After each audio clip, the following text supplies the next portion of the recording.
I remember the first day my family and I arrived to Canada. Our flight was an overnight flight, and we arrived in Toronto in the very early morning. Canada greeted us with a breakfast of pancakes and warm maple syrup. What is more Canadian than maple syrup?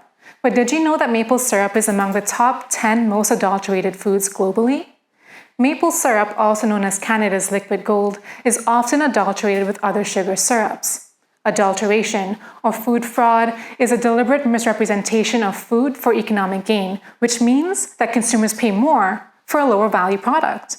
However, the harm does not just stop at your pockets. This can have severe health risks. For example, in the case of maple syrup, adulteration with other sugar syrups may pose risks to individuals with sugar sensitivities or introduce potential allergens.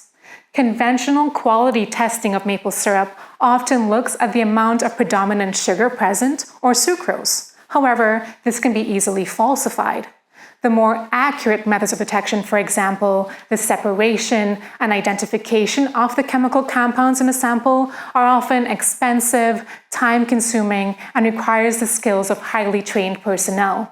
In the same way that our fingerprints allows us to differentiate one person from the other, fluorescence fingerprints of food can allow us to discriminate between products. Most foods contain naturally fluorescent intrinsic compounds, which means that they can glow in the dark. The amount and type of these glowing molecules can allow for discrimination. My research uses fluorescence fingerprints to provide a unique 3D rendering of a sample's composition to detect key features that can be used for discrimination of pure maple syrup from adulterated syrup.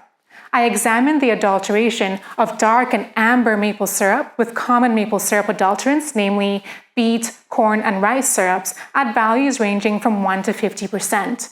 Distinct fluorescence fingerprints were seen for each syrup and admixture.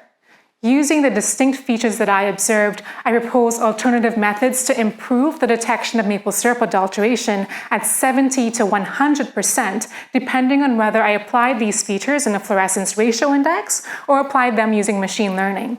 Therefore, this approach, if applied to the supply chain, could potentially improve the detection of maple syrup adulteration, thereby ensuring that consumers receive safe and high-quality foods, that they are not cheated financially, all while protecting Canada's product image internationally for all Canadians and for families like mine. Thank you.